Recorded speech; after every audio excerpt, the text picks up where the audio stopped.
후천 성경세계는 가가도장이라. 앞으로 열리는 후천 가을 세상에는 모든 가정이 상제님을 모시고 대도 진리를 닦는 구도의 성소가 된다는 상제님 말씀인데요. 가정도방을 찾아 가족이 화합하며 신앙으로 하나 된 이야기를 들어보는 가가도장.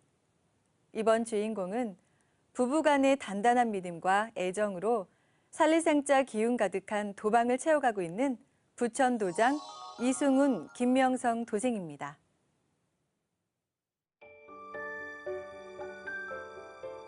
인천의 한 아파트. 아늑한 실내에서 가가도장의 주인공 부부를 만났는데요.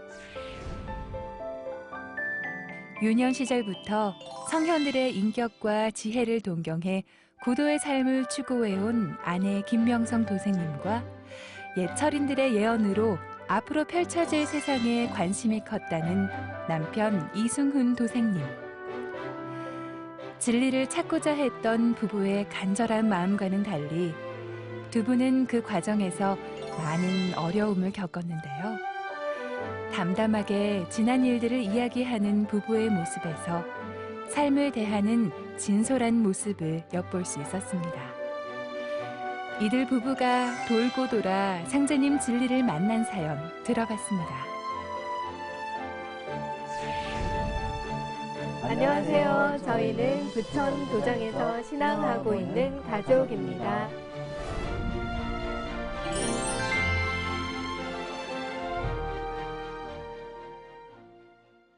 성현의 세계에 굉장히 좀 빠져들었던 것 같아요. 책도 이제 예수, 석가, 공자 뭐 이런 분들에 대해서 어떤 종교를 막론하고 그분들 자체의 인격과 지혜에 좀 빠져들어서 동경하고 한없이 동경을 했던 것 같아요. 그래서 이제 뭐 뱁새가 황새를 따라가는 격이지만 열심히 따라가려고 노력을 했고, 항상 제가 살아면서도 나는 난과 좀 다르다. 생활은 똑같이 와이프랑 틀리게 이제 뭐 와이프는 이제 뭐 생각부터 틀렸다는데 생활은 여느 애들하고 똑같이 생활했었는데 그래도 나는 뭔가 좀 다르다 이런 생각이 항상 있었습니다. 이제 남편은 저를 통해서 증산도를 알게 됐던 거고요. 이제 제가 증산도를 알게 됐던 거는 사실 대학교 2학년 말쯤, 3학년 초쯤, 그때 대순을 만났어요. 어렸던 것 같아요. 그냥 다 믿었고요. 그리고 항상 구도에 늘 정진하는 마음을 가지고 있었는데 거기서 어떤 그런 말을 하니까 거기다가 이제 뭐 부모 형제의 목숨이 다 너한테 달렸다 이렇게 막 협박 같은 거 그렇게까지 얘기를 하니까 이제 제가 거기에 이제 들어갔었고, 거기서 상제님 신앙을 알았지만 거기서 많은 비리를 받고 그 과정에서 이제 한 3년을 있다가 나오게 됐어요. 이제 그때 남편을 거기서 만났고요.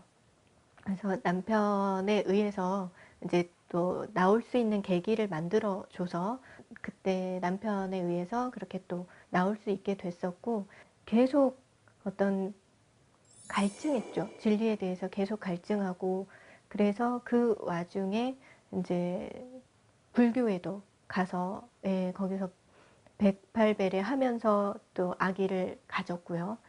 그리고 또 이사 오면서는 또 성당회를 갔어요. 제가 그러니까 성당에 다니고 있었지만 저는 그 어떤 오직 예수 막 이러면서 그 뭐 신앙을 했던 게 아니니까 제 마음을 또 닦을 수 있는 어떤 카발라 철학에 빠져서 공부를 막 혼자 스스로 하고 있었는데 책이 부족해서 책을 좀 구하려고 인터넷을 찾고 있었는데 거기서 어떤 철학 카페 그 운영자가 증산도인인 거예요. 그분한테 이제 개벽 실제 상황 그 책을 샀어요. 도전을 비롯해서 증산도 관련 진리서적과 카발라 관련 서적 이렇게 같이 많이 왔어요. 그래서 너무너무 좋았어요.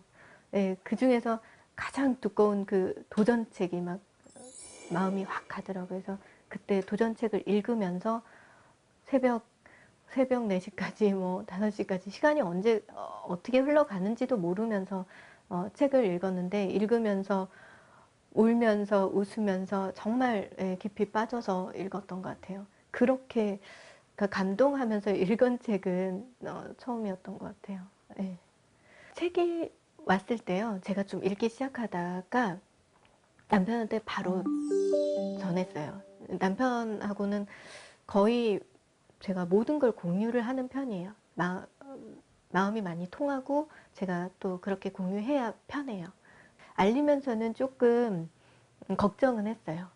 대순에 대해서 굉장히 안 좋은 기억으로 남편이 남아있기 때문에 증산도에 대해서도 그렇게 좋지 않을 거라는 생각을 했어요. 그랬는데 남편이 쉽게 빠져들더라고요.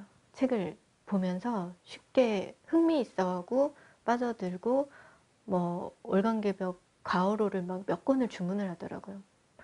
그렇게 해서 막 보고 그래서 같이 읽었던 것 같아요. 근데 도전책을 이렇게 보면서 재밌더라고요. 제가 그때 당시에 승진 시험 준비 때인데 도서관에서 공부하면서 도전책, 그 그림 있는 도전책 그걸 사가지고 넣어가지고 갔었어요. 그러다가 공부하다가 심심하면 그 도전책을 본 거예요. 머리 식히려고. 도전책 보다가 또 공부하고, 공부해야지 또 공부하다가 또 도전책 보고, 그러다가 도전책 한 거 다 봐버렸어요, 그때. 그래, 재밌더라고, 그게.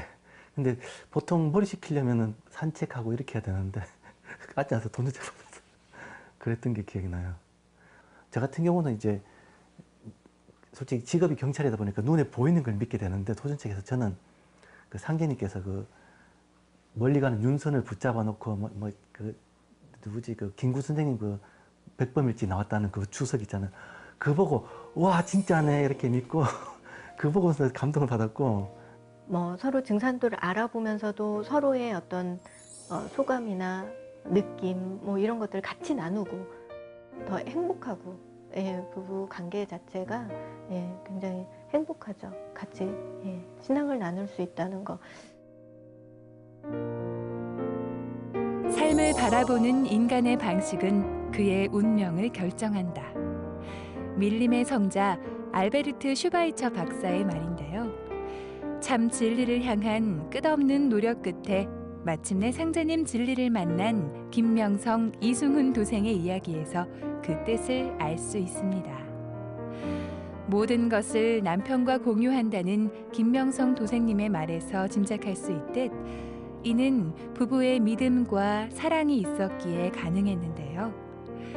천생연분이라 불리는 부부들의 모습이 서로 닮아 있듯 김명성, 이승훈 부부 도생 역시 마찬가지입니다.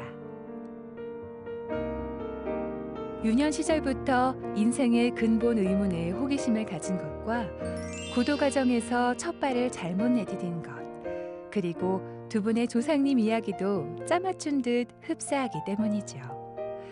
두 부부의 조상님 이야기는 마치 전래동화 같았습니다. 아버지께서 깜짝 놀라시는 거예요. 어떻게 네가 이걸 찾을 수가 있었냐고.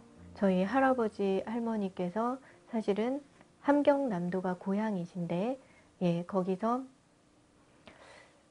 이 남한의 정말 타향이거든요. 아무도 연고가 없는 곳이에요. 근데 내려오시게 된 이유가 할아버지께서 그 선몽을 꾸셨다고 해요. 그러니까 머리부터 발끝까지 하얀 할아버지가 나오셔서 꿈속에 나오셔서 남으로 가라 라고 했다고 해요. 근데 그렇다고 쉽게 뭐 꿈 한 번 꾸고 내려올 순 없는 거잖아요. 거기가 고향이고. 근데 그거를 3번이나 꾸신 거예요. 이게 뭔가 필시 이유가 있다라고 생각을 하시고, 그래서 가족들한테 얘기를 하고 증조할아버지만 함께 가시겠다고 하셨다고 해요. 그래서 할아버지 가족과 그러니까 부인하고, 그러니까 우리 할머니하고 자식하고 이렇게 하고 증조할아버지께서 이제 함께 이렇게 해서 내려오셨어요. 재산 다 정리하고. 그러니까 남으로 내려와서 이북에서 내려와서 가장 가까운 곳이 강원도다 보니까 거기에 이제 정착을 하셨어요. 할아버지께서 이 강원도에 정착을 하셨는데 어느 날 그 강원도에 한병산이라고 있다 그래요. 약초가 많이 나는 산이라고 하는데 그 한병산에서 한 도인을 만나게 돼요. 할아버지 할머니께서 이렇게 사는 그 도인으로부터 전수를 받은 거죠. 책하고 주문하고, 예, 그리고 청수를 모시게 하고 수행을 하도록 시켰다고 해요. 그래서 옥황상제님께 청수를 모시고 주문 수행을 하셨다고 해요. 저희 아버지가 그때 어렸을 때 자주 이제 보신 거죠. 그 와중에 이제 큰아버지께서 이제 징병되셔가지고 6.25 전쟁 때, 예, 전쟁 때 이제 징병돼서 나가게 됐는데 전쟁터에 한 7차례 정도를 죽을 고비를 넘기게 됐나 봐요. 바로 옆에서 폭탄이 터지고 막 이러는, 다들 많이 죽었다고 하는데 우리 큰아버지만 사셨어요. 그 동네에서 유일하게 살아 돌아왔어요. 그 동네에서, 예, 전쟁터에 그렇게 나갔던 그 젊은 청년들, 예, 중에서 혼자만 살아 돌아왔는데 저희 아버지는 그때 할아버지 할머니께서 청수를 모시고 그렇게 정성껏 기도를 하셨었는데 그것밖에는 답을 내릴 수 없다. 예, 그 이후로, 예, 그렇게 큰형이 살았다라고 말씀을 하셨어요. 예, 그런 어떤 저희 증산도와의, 예, 인연이, 그런 조부모님께서 그렇게 있다는 거를 그때 처음 알았던 거죠. 제가 증산도를 그냥 들어온 게 아니구나, 예, 이런 생각을 했고, 할아버지 할머니께서, 예, 돌아가셨지만, 예, 저를 인도하고 계시구나 하는 생각을 했었고요. 예. 할머니께서 항상 새벽마다 정한수를 맨날 떠놓으시고 기도를 들으시고, 남보다 제일 먼저 일어나서 비가 오나 눈이 오나 먼저 떠서 정한수를 기도 드리시고, 그걸로 애들 숭늉을 끓여, 그러니까 애들이라는 게 이제 아버지 형제분들이시죠. 숭늉을 떠서 한 명 한 명 다 이렇게 떠먹였을 그러면서 그랬다는 얘기를 들었었어요. 그러니까 그걸 보니까 제 생각에는 할머니께서 아마 보청교를 하지 않았을까, 그 생각도 들고, 그리고 저는 이제 아까 말했듯이 고성이시 참판공파 29대 손인데 이맥 할아버지 후손, 직계 후손이 되는 거죠. 저는 이제 그 전까지는 청산 처음 들었을 때도 고승희 씨가 그렇게 그런 게 안 밝혀졌을 때예요. 그 중간에 한 환단고기, 사부님께서 환단고기 하시면서 고승희 씨가 다 했다니까, 내가 고승희 씨인데, 그러면서 그때 와이프한테 그랬어요. 전생에 참 엄청난 일을, 나라를 구했었구나. 어떻게 고승희 씨 집안에 시집 오냐 하면서 그런 얘기를 하면서 그러고 지내고 있습니다, 지금. 고향인 함경남도에서 남한으로 내려와 강원도에 정착하면서 고도의 삶을 사신 김도생님의 할아버지와 할머니. 가족과 자손들을 위해 새벽마다 정한수를 떠놓고 기도하셨던 이도생님의 할머니. 설령의 음덕으로 나를 믿게 되느니라는 상제님 말씀처럼 도생님들이 상제님 신앙을 하게 된 것이 결코 우연이 아니라는 것을 알 수 있는데요. 조상님들의 음덕으로 부부가 큰 어려움 없이 상제님 신앙을 하게 됐지만 가족들에게 진리를 전하는 일은 쉽지 않았는데요. 신학문을 배우셨던 이도생님의 어머니께서 신도세계를 믿지 않았기 때문이죠. 그런 어머니께서 태울주 수행을 통해 놀라운 체험을 하셨다고 합니다.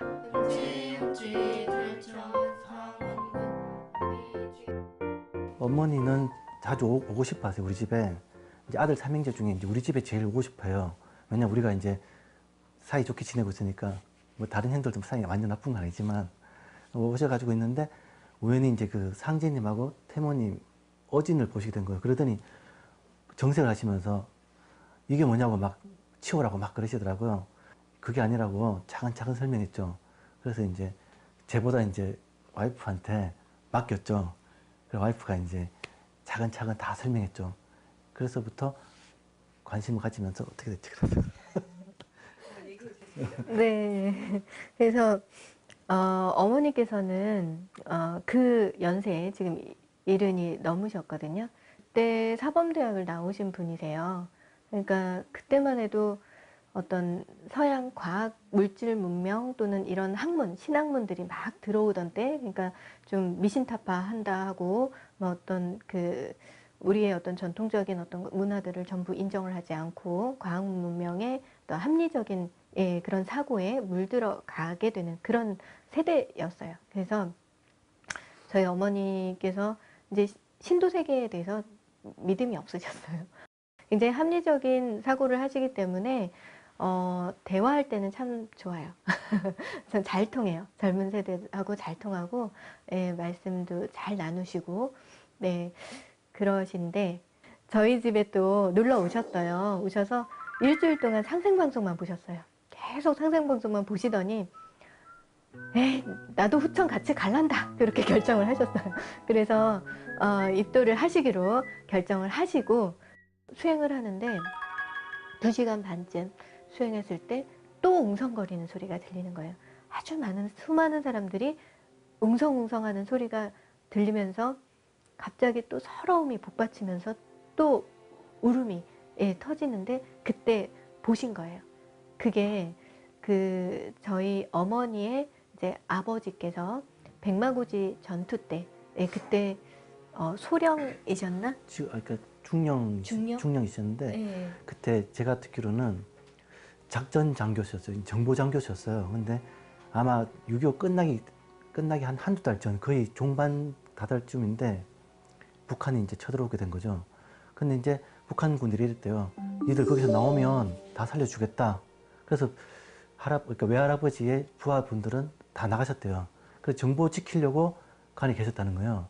그래서 그게 마지막에 돌아가셨다는 거예요. 그래서 돌아가시면서 아까 웅성웅성거리는 소리가 뭔가 하면 그 밑에 부하 장병들이죠.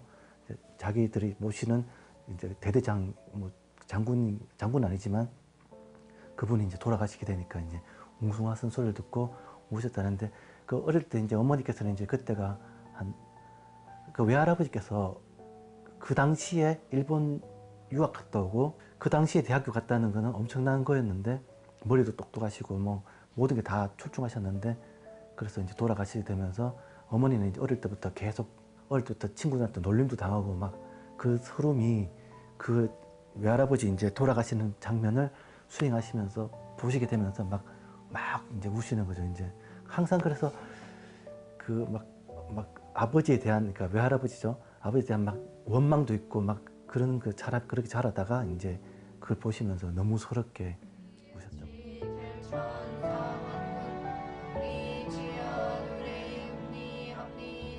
이도생님의 어머니는 당시 도장에서 매일 3시간씩 태울주 집중 수행을 하셨는데요.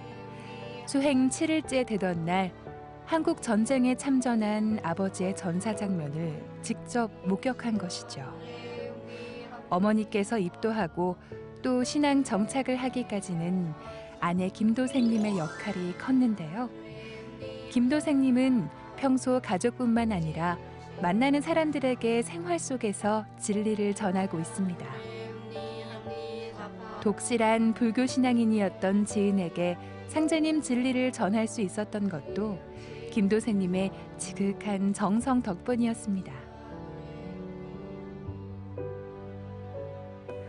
정말 우리나라의 명산이란 명산은 다 스님과 함께 찾아다니며 절마다 찾아다니면서 이제 배례를 하고 이렇게 좀 신실하게 불교 신앙을 하시던 분이었어요. 그런 분위기에 쉽게 따라올 수가 없고 쉽게 어떤 진리적인 얘기는 하지 않고 수행을 그때부터 21일을 약속하고 수행을 들어간 거예요. 그래서 들어갔는데 이분한테는 정말 수행 체험이 꼭 필요했어요. 다른 어떤 것보다 체험이 없으면 이분은 그냥 불교신앙으로 돌아갈 뿐이었어요. 근데 정말 이게 거기 도생님들하고도 인사 한마디 안 나누고 딱 와서 수행만 하고 가시는 그런 상황이죠. 근데 3일째부터 이 분이 달라지기 시작했어요.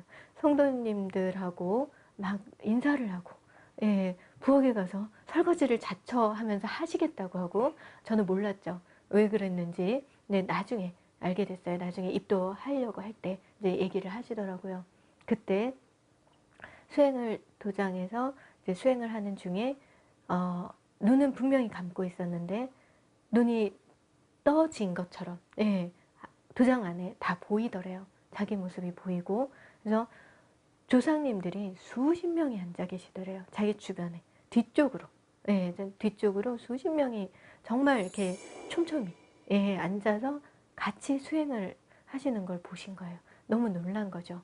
그러니까 너무 이분이 감격스러웠고 여기 뭐가 있구나 하는 거를 그때 이제 직감을 하신 거죠. 예, 그러면서 아주 수월하게 예, 입도를 하시게 되셨어요. 예, 예. 저도 포교해야 되는데 생각 드는데 못하고 있는데 이 와이프가 이렇게 누구 포교했다 그러니까 저 뿌듯하죠. 이제 경찰이 포교되기가 진짜 힘들더라고요. 지금까지 한 10명 정도 태울 줄은 다 전했어요. 지금. 그래서 나중에 뭐 시두 천연두 소리가 나면은 나한테 전화해라, 무조건 전화해라, 그런 게 한 사람이 10명 넘어요 벌써. 그 사람들한테. 그렇지만 앞으로 꼭 그 경찰들 좀 경찰이 되면은 좀 왠지 증산돼서 믿음이 좀 더 사람들이 더 좋아하게 될 것 같은 생각도 들고 해서 경찰 좀 포교 꼭 하고 싶고. 정말 포교는 사람을 그러니까 성숙시키는 것 같아요. 선생님께서 그래서 어떤 포교의 법방을 만들어 놓지 않으셨을까? 우리 도생들한테 예, 진리적으로 그러니까 인간의 어떤 완성을 할 수 있는 길인 것 같아요. 제가 어릴 때부터 마음을 자꾸 돌아보면서 방향을 설정을 했잖아요. 어떤 제 마음의 어떤 성숙, 완성, 예, 여기에 초점을 두면서 사람의 생명을 살리겠다는 어떤 마음, 예, 그 자체가 어떤 상생의 어떤 마음을 열어가는 것 같아요. 그냥 제 마음이 많이 열려가고 많은 사람들을 포용할 수 있게 되고 수용하는 감각, 어떤 마음의 크기가 달라진다는 예, 그런 느낌이 들었고요. 작년의 저와 지금의 저가 또 달라져 있는 거죠. 형렬이 명하신 대로 하매 그 뒤에 강수구가 병들어서 사경에 이르렀다고 이라. 입도 후 모든 것이 새롭고 재미있었다는 김도생님의 진리의식은 살릴생자 공부로 이어졌는데요. 사람들에게 진리를 전하는 경험이 쌓이면서 자연스럽게 상생의 마음을 열어나가게 되었다고 합니다. 살려내기 위해 포교하는 것이다. 진리 주제가 살리는 것밖에 없다 하신 종도사님 말씀을 순수하게 실천한 건데요.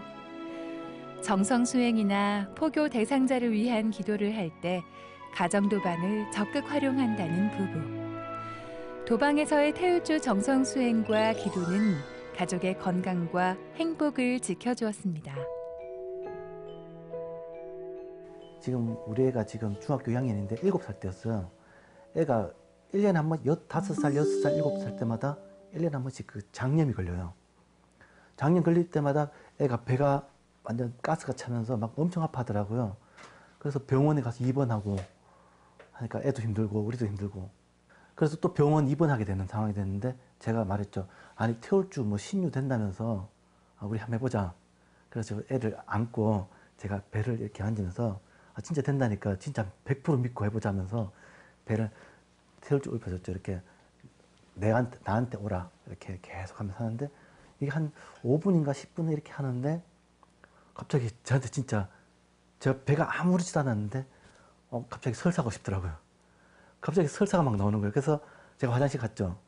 설사하고 와서 또 마무리 좀 더 해줬어요. 그랬더니 애 배가 갑자기 이렇게 가스 찼던 게 없어지면서 몰랑몰랑해지더라고요. 그러면서 아이는 그 뒤로 그대로 나와버렸어요. 그대로 잘 놀고 그냥 입원 안 하고 정말 처음으로 네, 나왔어요. 그때. 태울주를 읽어 아들의 장염을 물리친 이도생님. 생활 속에서 겪은 재미있는 체험도 있는데요. 시험 치는 날, 승진 시험 치는 날 도장 가고 싶은데 그것도 못 가는 거예요. 그래서 그날 제가 기도를 했죠. 도방에서 진짜 시험 치기 바로 전날 이번에는 꼭 붙어야 됩니다. 너무 적게 뽑습니다. 진짜 약간 협박성도 좀 있을 수 있겠죠. 16명 뽑는데 250명이나 지원합니다. 15등으로 제발 붙게 해주세요. 간절히 기도했었어요. 그래가지고 시험 치는 날, 시험 치고 나오는데 발표 나는 날 제가 출근 안 하고 있었는데 출근 안 하는 날이 있는데 이제 후배들이 전화 온 거예요. 합격자 발표 보고 형 붙었어. 그러니까 가만 보자. 내가 몇 등이냐 그러니까 가만 보자 그랬더니 9등 아니네 15등이네 이러는 거예요. 이게 진짜 15등으로 진짜 기원했는데 그걸 딱 15등으로 나오니까 진짜 제가 너무 진짜 간절했었나 이런 생각도 들고. 아들하고 이제 다 같이 이제 청소를 모시는데 항상 청소를 같이 모셔요. 함께 한다는 거 있죠. 정숙한 마음으로 항상 그런 마음으로 함께 하고 함께 수행을 하고. 근데 이런 유대감을 갖기가 쉽지는 않을 것 같아요. 우리 증산도 문화는 함께 청소 모시고 함께 수행하는 문화가 있기 때문에 이게 좀 각별한 것 같아요. 그러니까 힘들 때 우리가 만약에 둘 중에 한 명만 신앙하게 됐었으면 아마 중간에 고비 있었으면은 아까도 말했지만 진짜 좀 소원해질 수 있었는데 한 명이 힘들면 한 명이 도와주고 또 이쪽이 조금 부족할 때는 이쪽이 해주고 그러면서 서로 보완이 되면서 계속 이렇게 되는 진짜 동반자 그런 증산들 동반자 이런 개념으로 그렇게 되는 것 같아요. 그래서 그게 어떤 힘들어도 둘이 의지하면서 끝까지 가겠다는 그런 마음이 신실하게 있습니다. 저한테 있어서 남편은 정말 제가 신앙을 하는 데 있어서 아주 중요한 사람이에요. 그러니까 버팀목이면서 남편은 항상 저를 지지해 줬어요. 참 그런 남편이 저한테는 제가 진리적인 것을 추구해 나가고 성숙해 나가고 하는데 어떤 기반이 돼줘요. 항상. 그리고 이제 증산도를 할 때는 함께 했다는 거 너무 든든한 동반자죠.